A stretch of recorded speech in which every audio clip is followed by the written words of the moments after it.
అప్పుల బాధలు వెంటాడుతున్నాయా? అయితే 6 JVR వారి జాతిరత్నాలు ధరించండి. రైట్, బ్రేకింగ్ న్యూస్ చూస్తున్నాం. మన టీవీ స్క్రీన్ పై నాగార్జున స్కూల్ ప్రిన్సిపల్ కల్లు రూపారెడ్డి హత్యకు సంబంధించి కీలక విషయాలు బయటకు వచ్చాయి. మృతురాలి ఇంటి పక్కన గత కొన్ని రోజులుగా అనుమానాస్పదంగా తిరుగుతున్న వ్యక్తులను సీసీటీవీ ఫుటేజ్ ద్వారా పోలీసులు గుర్తించారు. వాళ్ళని ఇప్పుడు అదుపులో కూడా తీసుకున్నారు, వాళ్ళని విచారిస్తున్నారు. అంతేకాకుండా ఇతర రాష్ట్రాలకు చెందిన వ్యక్తులను కూడా ఇప్పుడు పోలీసులు విచారిస్తున్నారు. అయితే వాళ్ళ ఇంటికి సమీపంలో బీహార్ నుంచి అటు ఉత్తరప్రదేశ్ నుంచి ఎవరైతే పనుల కోసం వస్తారో వాళ్ళు ఏమన్నా డబ్బుల కోసం ఏమన్నా హత్య చేశారా అనే యాంగిల్లో కూడా ఇప్పుడు పోలీసు అనుమానిస్తున్న పరిస్థితి. ఒక్కసారి మీరు మన టీవీ స్క్రీన్పై ఎక్స్క్లూజివ్గా విజువల్ చూస్తున్నారు. అయితే ఆ వ్యక్తి రెడ్ కలర్ టీషర్ట్ వేసుకున్న వ్యక్తి, ఆ అబ్బాయి వాళ్ళ ఇంటి వెనకాల నుంచి అటు వెళ్ళడం జరుగుతుంది.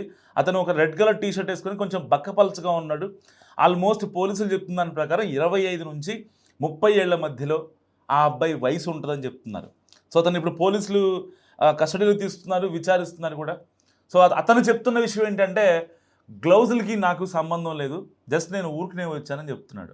వాస్తవానికి ఆ వ్యక్తిని ఏదైతే అంటే రూపారెడ్డి హత్య ఎక్కడైతే జరిగిందో దాదాపుగా 5 కిలోమీటర్ రేడియస్లో ఆ వ్యక్తి ఆనవాళ్ళు కానీ ఎక్కడా లేవట. ఆ వ్యక్తి ఇప్పుడు అక్కడికి ఎందుకు వచ్చాడనే దాని గురించి పోలీసులు అనుమానిస్తున్నారు.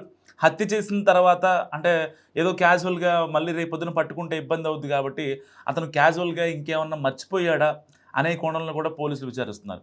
వాస్తవానికి అంటే రూపారెడ్డి హత్య అనేది కేవలం 20 నిమిషాల్లో జరిగింది. సరిగ్గా ఎప్పుడైతే హైదరాబాద్ నుంచి ఆవిడ రూపారెడ్డి వాళ్ళ నల్గొండలోని వాళ్ళ ఊరికి వెళ్ళిన తర్వాత ఆవిడ ఒక్కడే ఉన్నారు అండ్ స్కూల్కి వెళ్ళారు. స్కూల్కి వెళ్ళిన తర్వాత ఈవినింగ్ ఆల్మోస్ట్ 5:30కి మీ ఫ్రెండ్స్ వచ్చారని చెప్పి ఆవిడకి కాల్ వచ్చింది.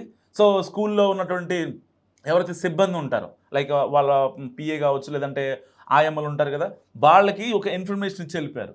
మా ఫ్రెండ్స్ వచ్చారంటే ఇంటికి, నేను వెళ్ళాలి అని చెప్పి ఆవిడ ఇంటికి వచ్చారు. సరిగ్గా ఆవిడ వచ్చింది స్కూల్ నుంచి బయలుదేరి 5 గంటలకు బయలుదేరారు అండ్ 5:30 ఆవిడ ఇంటికి వచ్చారు. ఆ యొక్క సీసీటీవీ ఫుటేజ్ కూడా ఆవిడ విజువల్ రికార్డ్ అయింది. అండ్ లోపలికి వచ్చిన తర్వాత గడి పెట్టడం అండ్ దాని తర్వాత ఆల్మోస్ట్ 5:41 ఆవిడ మర్డర్ జరిగింది. వితిన్ స్పాన్ ఆఫ్ 20 మినిట్స్లో ఈ యొక్క అంటే క్రూరమైన హత్యాకాండ జరిగింది. ఆల్మోస్ట్ రూపారెడ్డి బాడీపై ఒక 30 కత్తిపోట్లు ఉన్నాయి. అంతేకాకుండా పేగులు కూడా బయటికి తీసి ఎంత దారుణంగా చంపారంటే అంత దారుణంగా చంపారు.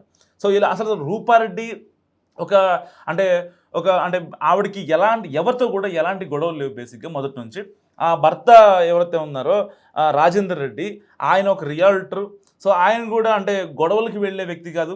అతనికి సంబంధించి వాళ్ళ బాక్స్లో ఏదైతే ఉంటుందో ఆ బాక్స్ వరకే వాళ్ళు తినడానికి ఉంటారు తప్ప వేరే వాళ్ళది ఆశించి, లేకపోతే వేరే వాళ్ళది ఆశించి భంగపడి, లేదంటే రాజకీయాలతోనో లోకల్ పాలిటిక్స్తోనో వీళ్ళకి కానీ వీళ్ళ కుటుంబానికి కానీ ఎలాంటి సంబంధం లేదు. కేవలం ఇంకా అక్కడ మిగిలింది ఏంటి? ఒక్క నాగార్జున స్కూల్. ఆ నాగార్జున స్కూల్ ఒక 50 లక్షల విలువ ఉంటుంది. ఆ 50 లక్షలకు సంబంధించి గతంలో ఏమన్నా గొడవలు జరిగాయని చెప్పి వాళ్ళ భర్తను కూడా విచారించారు. అసలు స్కూల్ గురించి కానీ, స్కూల్ని మాకు ఇచ్చేయండి అని కానీ, మేము ఎవరికి కాంపిటీషన్ అని కానీ ఎక్కడ కూడా ఎలాంటి ప్రస్తావన రాలేదు. అంటే మరి అసలు బయట వాళ్ళతో ఎలాంటి గొడవలు లేనప్పుడు చంపింది ఇంట్లో వాళ్ళే కదా. ఇప్పుడు ఆ పాయింట్లో కూడా పోలీసులు విచారిస్తున్నారు. దాని తర్వాత అసలు అంటే ఈ కేసులో ఈ రెడ్ కలర్ టీషర్ట్ వేసుకున్న నిందితుడు ఆ ఫైన్లోని పోలీసులు ఆఫ్ ద రికార్డ్ ఇన్ఫర్మేషన్ చెప్తున్నప్పటికీ అసలు అంత స్ట్రాటజికల్గా చంపింది వేరే బయట వాళ్ళు వచ్చి రెక్కి నిర్వహించిన ఎక్కడో ఒక చోట చిన్న క్లూ అయినా సరే మనకు దొరుకుతుంది. లేకపోతే చెడ్డి గ్యాంగో, లేకపోతే బీహార్ వాళ్ళు, లేకపోతే గుజరాత్ వాళ్ళు, ఎవరో ఒకళ్ళు అంటే తమిళనాడు నుంచి తెప్పించారా ప్రొఫెషనల్ కిల్లర్స్ని, లేదంటే కర్ణాటక, కేరళ, ఇలా ప్రతి రాష్ట్రాలకు సంబంధించిన కొన్ని గ్యాంగులు ఉంటాయి. వస్తారు, పని చూసుకొని వెళ్ళిపోతారు. మనం చాలా క్రైమ్ సీన్స్లో మనం చూసాం. ఈవెన్ మనం అంటే యథార్థంగా జరిగిన సంఘటనలే మనం సినిమాల్లో కూడా మనం చూస్తుంటాం. అంటే అక్కడ పెట్టేవి కూడా మనకు జరిగినవే, నిజ జీవితంలో జరిగిన వాటినే సినిమాలు కూడా తీస్తూ ఉంటారు. ఇలాంటి సందర్భంలో అంటే రూపారెడ్డికి తెలియని వాళ్ళు కాకుండా ఇక్కడ ఇంట్లోకి వచ్చే ఛాన్స్ లేదు. వాళ్ళ ఇంటికి మూడు డోర్లు ఉంటాయి అండ్ స్టార్టింగ్లో సీసీటీవీ ఫుటేజ్ ఉంటుంది అండ్ వాళ్ళ ఇంటి పక్కన సీసీటీవీ ఫుటేజ్ ఉంది, అక్కడ దొరకలేదు. మళ్ళీ వాళ్ళ గల్లీ ఏదైతే ఉంటుందో ఆ గల్లీ డెడ్ ఎండ్లో కూడా ఒక సీసీటీవీ ఫుటేజ్ ఉంది. అది కూడా ఎక్కడ దొరకలేదు. అండ్ రూపారెడ్డి ఉంటున్న ఈ ఇంటికి సంబంధించి ఆపోజిట్లో ఉంది, అక్కడ ఎక్కడ దొరకలేదు. అండ్ ఇంకో విషయం ఏంటంటే రూపారెడ్డికి సంబంధించి ఆవిడ ఫోన్ లిస్ట్ తీపిస్తే సో అదొక అన్నోన్ నెంబర్. అంటే వాళ్ళకి ఫోన్ చేస్తే ఇప్పుడు కనీసం ఫోన్ కూడా లేపట్లేదు. ఎందుకంటే రూపారెడ్డి ఇంటికి ఎందుకు వచ్చారు, కేవలం వాళ్ళ ఫ్రెండ్స్ ఎవరో ఇంటికి వచ్చారు కాబట్టి వచ్చారు కదా. సో ఆ రోజున ఈవినింగ్ 5:30 ఆవిడ రావటం, 5:41 ఆవిడ అనంతలోకాలకి వెళ్ళిపోవడం. అండ్ దాని తర్వాత వాళ్ళ భర్త రాజేందర్ రెడ్డి ఫోన్ చేసి మాట్లాడితే కనీసం అసలు ఆవిడ ఫోన్ లిఫ్ట్ చేయని సిచ్యువేషన్. ఈవెన్ వాళ్ళ కొడుకు హైదరాబాద్లో బీటెక్ చేస్తున్నాడు, ఆ అబ్బాయి కూడా రూపారెడ్డికి కాల్ చేశాడు. చేసిన తర్వాత కనీసం అసలు ఫోన్ కూడా లేపలేదు. అప్పుడు వాళ్ళ ఇంట్లో ఉండే వాళ్ళకి సమాచారం ఇస్తే వాళ్ళ భర్త రూపారెడ్డి వాళ్ళ భర్త వాళ్ళకి ఫోన్ చేసి ఎందుకని రూపా ఫోన్ లిఫ్ట్ చేయట్లని చెప్పి మాట్లాడితే ఆ తర్వాత అంటే ఏదైతే వాళ్ళ ఇంట్లో రెంట్కి ఉంటున్నారో టెనెంట్కి ఉంటున్నారో వాళ్ళు వచ్చి డోర్ నాక్ చేసినా సరే ఈవిడ డోర్ తెలియదు. ఎందుకంటే అప్పటికే ఆవిడ అనంత లోకాలకు వెళ్ళిపోయింది. ఎందుకంటే భర్త ఫోన్ చేసింది ఆల్మోస్ట్ 7 to 7:30. ఒకసారి కాల్ చేశాడు, సరే మళ్ళీ చేస్తుంది అని చెప్పి వదిలేశాడు. అండ్ దాని తర్వాత ఎప్పుడైతే ఇంటి పక్కన స్థానికులకి వాళ్ళకి వీళ్ళకి అక్కడ రెంట్కు ఉండేవాళ్ళు ఇట్లా రూపారెడ్డి గారు డోర్ ఓపెన్ చేయట్లేదని చెప్పడంతో వాళ్ళంతా రావడం అండ్ డోర్లు బద్దలు కొడదాం అనుకునే టైంకి ఒక వ్యక్తి ఇంటి వెనక్కి వెళ్ళి చూసేసరికి ఆ కిచెన్ డోర్ ఓపెన్లో ఉంది. సో కిచెన్ డోర్ ఓపెన్ ఉంటుంది, ఎక్కడికన్నా వెళ్ళిందా ఏంటని చెప్పి లోపలికి వెళ్ళి చూస్తే అప్పటికే ఆవిడ అనంతలోకాలకు వెళ్ళిపోయారు. విగత జీవిగా రక్తపు మడుగులో పడి ఉన్నారు రూపారెడ్డి. సో వెంటనే వాళ్ళ భర్తకు సమాచారం ఇచ్చారు, పోలీసులు వచ్చారు. సో అండ్ ఇంకో విషయం ఏంటంటే రూపారెడ్డి ఏదైతే ఏరియాలో ఉంటున్నారో ఆ ఏరియా చుట్టూ 2 సిఐలు 2 ఎస్ఐలు అక్కడే మకాం ఉంటారు. అంటే వాళ్ళు ఉండేది కూడా అక్కడే. సో ఏరియా అంటే మరీ చిల్లర ఏరియా అయితే కాదు, కొన్ని ఉంటాయి కదా అలాంటి ఏరియా అయితే కాదు. సో ఎవరు పడితే వాళ్ళు ఉండే ఏరియా కూడా కాదు. కొంచెం అంటే కొంచెం పలుకుబడి ఉన్నోళ్ళు, కొంచెం డబ్బు ఉన్నోళ్ళు, కొంచెం స్టేటస్ ఉన్నవాళ్ళు, చదువుకున్న వాళ్ళు ఉండే ఏరియా. సో అలాంటి ఏరియాలో అసలు ఇంతటి దారుణం అంటే ఎవరో వేరే వ్యక్తి వచ్చి అండ్ 4-5 రోజులుగా ఎవరు చంపారు ఏంటి అని చెప్పి టెక్నికల్ ఎవిడెన్స్ కోసం పోలీసులు చూస్తుంటే కనీసం అట్లీస్ట్ 1 క్లూ అంటే ఒక్క క్లూ కూడా దొరికిన సిచ్యువేషన్. సో ఈ కేసులో ఇప్పుడు ఏదైతే 2 ఆధారాలు మనకు చాలా క్లియర్గా కనిపిస్తున్నాయి. ఒకటి సీసీటీవీ ఫుటేజ్, అయితే ఆ రెడ్ కలర్ టీషర్ట్ వేసుకున్న వ్యక్తి కనిపిస్తున్నారు, అదొకటైతే.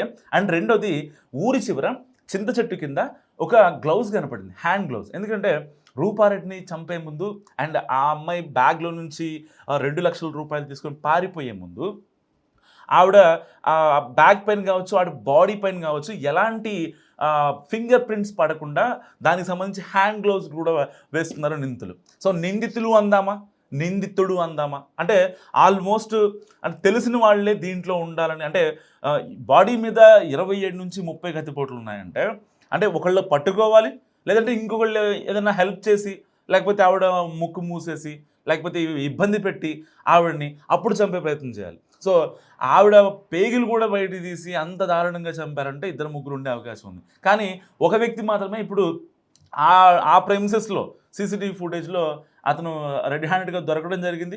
సో ఇలాంటి నేపథ్యంలో అసలు ఎవరు చంపారు రూపారెడ్డిని, అసలు కారణం ఏంటి, ఇంక ఎవరు చంపారు అనేది కాదు, ఆల్రెడీ చంపేశారు, అయిపోయింది. సో అనుమానితుల్ని చూస్తున్నారు అండ్ సీసీటీవీ ఫుటేజ్ సంబంధించి ఇంకా చాలామంది దొరికే అవకాశం ఉంది.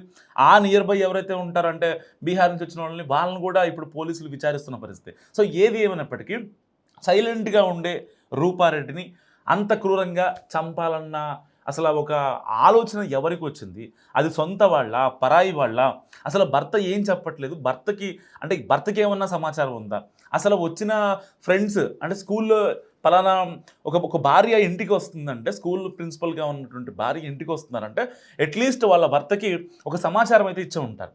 సో పలానా ఫ్రెండ్ వచ్చిందని చెప్పి ఆవిడకి ఇన్ఫర్మేషన్ వచ్చిన తర్వాత వాళ్ళ భర్తకి ఎందుకు చెప్పలేదు, ఎందుకంటే వాళ్ళ భర్తకి తెలిసే ఈ ఫ్రెండ్స్ వచ్చారా, లేదంటే తెలిసిన వాళ్ళైనా, తెలిసిన వ్యక్తులైనా కాదా అనేది కూడా ఇప్పుడు తెలియాల్సిన నేపథ్యం. సో ఏది అయినప్పటికీ అంటే ఒక సైలెంట్గా ఉండే ఒక ప్రిన్సిపల్, ఒక టీచర్, ఒక తల్లి, ఒక భార్య, అలాంటి రూపారెడ్డి నిజంగా అనంతలోకాలకి వెళ్ళడం తెలుగు రాష్ట్రాల్లో సంచలనంగా మారింది. సో నిజంగా అలాంటి వాళ్ళని ఎవరైతే ఉంటారో, ఇంత క్రూరంగా చంపాలి అనే మైండ్ సెట్ ఎవరికైతే ఉందో వాళ్ళని ఎట్టి పరిస్థితుల్లో ఎన్కౌంటర్ చేసిన తప్పులేదు. ఇప్పుడు వాళ్ళ కొడుకు అసలు వాళ్ళ బాధ నిజంగా అంతా ఇంత కాదు. రూపారెడ్డి ఉన్నప్పుడు చూపించిన ప్రేమ ఇకపై మాకు ఎక్కడ దొరుకుతుందంటూ వాళ్ళ భర్త వాళ్ళ కొడుకు, వాళ్ళ బంధువులు వెక్కి వెక్కి ఏడుస్తున్నారు. రూపారెడ్డి చాలా సాఫ్ట్గా ఉంటుంది, చాలా అంటే మంచి కేర్ తీసుకుంటుంది ఫ్యామిలీ పైన, ఎక్కడా కూడా ఎలాంటి ఇబ్బంది పెట్టేది కాదు, ఎవరిని కూడా పల్లెత్తి మాట అనేది కాదని చెప్పి చాలామంది అంటే అక్కడికి వచ్చిన అంత్యక్రియలకు వచ్చిన వాళ్ళు మాట్లాడుతున్న మాటలు. అండ్ వాళ్ళ బంధువులు అయితే అసలు రూపారెడ్డిని ఎవరిని కూడా పల్లెత్తి మాట అనదు. కనీసం ఒక్కరితో కూడా ఇప్పుడు దాకా రూపారెడ్డికి ఎలాంటి గొడవలు లేవు. వాళ్ళ అత్తగారితో చాలా బాగుండేది, వాళ్ళ ఆడపడుచులతో కావచ్చు, వాళ్ళ దగ్గర బంధువులతో కావచ్చు, వాళ్ళ భర్త బంధువులు కావచ్చు, ఈ అమ్మాయి తరపు బంధువులు కావచ్చు. అండ్ ఏదైతే వాళ్ళ కొడుకు హైదరాబాద్లో బీటెక్ చేస్తున్నాడో ఈవెన్ వాళ్ళ ఫ్రెండ్స్ విషయంలో కూడా వాళ్ళు కూడా అసలు ఆ రూపారెడ్డి ఆంటీ ఎలా చనిపోయారు, ఆవిడ చిన్నపిల్లలతో మాట్లాడతారు, చాలా మంచిగా ఉంటారు, అలాంటి వ్యక్తి ఎలా చనిపోయిందని చెప్పి అంత్యక్రియల దగ్గర ఆవిడ గురించి మాట్లాడుకుంటుంటే నిజంగా అక్కడికి వచ్చిన డ్యూటీలో ఉన్నటువంటి పోలీస్ ఆఫీసర్లు, అక్కడికి వచ్చిన స్థానికులు కావచ్చు, ఇంటి చుట్టుపక్కల వాళ్ళు కావచ్చు, వీళ్ళందరూ నిజంగా అసలు ఏం మాట్లాడాలన్నా కూడా అంటే వాళ్ళకి అంత దారుణంగా అనిపిస్తుంది అనమాట. ఇలాంటి వ్యక్తిని ఎవరు చంపారు, చంపాల్సిన అవసరం ఏమొచ్చిందనే ఒక భావన నిజంగా అందరూ నెలకొంది. నిజంగా తెలుగు రాష్ట్రాలని సంచలనం క్రియేట్ చేసిన కేసు ఏదైతే ఉందో అంటే అది రూపారెడ్డి కేసు అని చెప్పాలి. ఎందుకంటే అయిన వాళ్ళే చంపారనేది ఇక్కడ మనకు చాలా క్రిస్టల్ క్లియర్గా అర్థమవుతున్న విషయం. బయట వాళ్ళు వచ్చి రూపారెడ్డిని రెక్కీ చేసి సో ఇక్కడ సీసీ క్యామ్స్ ఉన్నాయి, ఇక్కడ సీసీ క్యామ్స్ ఉన్నాయి, సో మనం ఎలా రావాలి అలా రావాలి అనేది తెలియదు. తెలిసిన వాళ్ళే, ఎందుకంటే మహా అయితే ఒక 4-5 రోజులు రెక్కీ చేస్తే కనుక అంత పెద్ద ఏరియాలో ఎక్కడ సీసీటీవీ ఫుటేజ్ ఉందో కనిపించిన సిచ్యువేషన్. ఎందుకంటే ఆ ఏరియాలో లాయర్లు ఉంటారు, ఇంకా సిఐలు, పోలీసు వాళ్ళు వీళ్ళు కూడా ఉన్నారు. సో వాళ్ళకి సంబంధించి ఆల్మోస్ట్ సీసీటీవీ ఫుటేజ్ బయటికి కనిపించేలా పెట్టుకోరు. సో మంచి కెపాసిటీతో అంటే లెన్స్ ఎక్కువగా ఉండేలాగా, దాని కెపాసిటీ ఎక్కువ ఉండేలాగా, ఎక్కువ మీటర్స్ విజిబిలిటీ ఉండేలాగా బయట నుంచి చూస్తే కనపడకుండా వాళ్ళ ఇళ్లలో ఉంటాయి, కనపడేలాగా ఎక్కడా ఉండవు. సో కనపడిందంటే అలర్ట్ అయిపోతారు. సో కనపడకుండా ఉందనుకోండి, సో వాళ్ళని ఈజీగా పట్టుకోవచ్చు. అలాంటి సస్పెక్ట్లను కూడా పోలీసులు పట్టుకున్న దాఖలాలు చాలా ఉంటాయి. సో ఇలాంటి నేపథ్యంలో అయిన వాళ్ళే చంపారు కాబట్టి ఆ అయిన వాళ్ళు ఎవరు, మీరేమనుకుంటారు? మస్ట్ కామెంట్ చేయండి.